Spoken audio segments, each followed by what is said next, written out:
you are facing them and just how far forward or back you are leaning while answering their questions. They check out your hands. Are they softly open, palms up, signifying acceptance of the idea they are expressing? Or are you making a slight fist, knuckles out, signaling rejection? They scrutinize your face for the split seconds you break eye contact when discussing relevant subjects, like your feelings on big awards for damages or the death penalty. Sometimes attorneys bring along a legal assistant whose sole job is to sit on the sidelines and take precious note of your every feature. An interesting aside, trial lawyers often choose women to do this twitch and turn spying job because traditionally females are sharper observers of subtle body cues than males. Women, more sensitive to emotions than men, often ask their husband, "Is something bothering you, honey?" These super sensitive women accuse their husband of being so insensitive to emotion that they wouldn't notice anything is wrong until their neckties are drenched in her tears. The attorney and the assistant then review your score on the dozen of subconscious signals you flashed. Depending on their tally, you could find yourself on jury duty or twiddling your thumbs back in the jury's waiting room. Trial lawyers are so conscious of body language that in the 1960s, during the famous trial of Chicago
puts his arms up in front of his chest, steps back, and hides behind Mommy's skirt.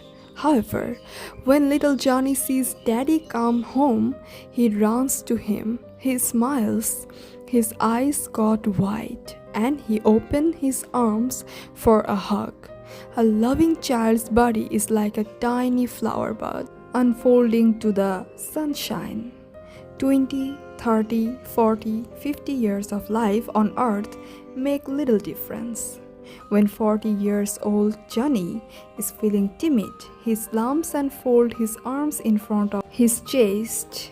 When he wants to reject a salesman or business colleague, he turns away and closes him off with a myriad of body signals. However, when welcoming his loved one home after an absence, Big Johnny opens his body to her like a giant daffodil spreading its petal to the sun after a rainstorm. Treat people like big babies.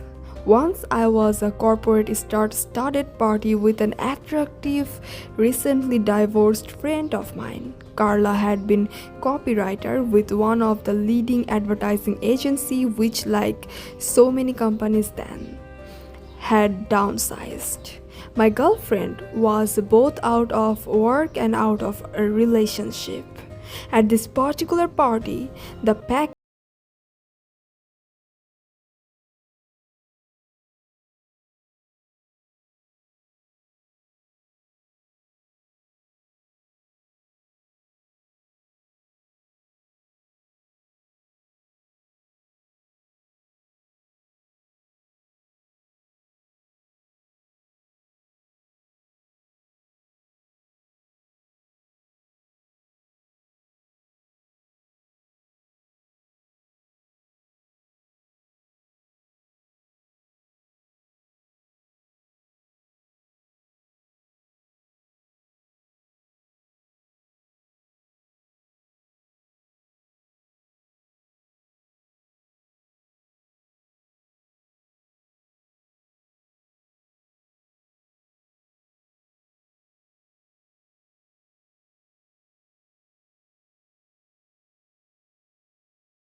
shouts, I think you are very, very special. Remember, buried deep inside everyone is a big baby who is rattling the gripe, willing out for recognition of how very special he or she is. The following technique reinforces the big baby's suspicion that he or she is indeed the center of the universe.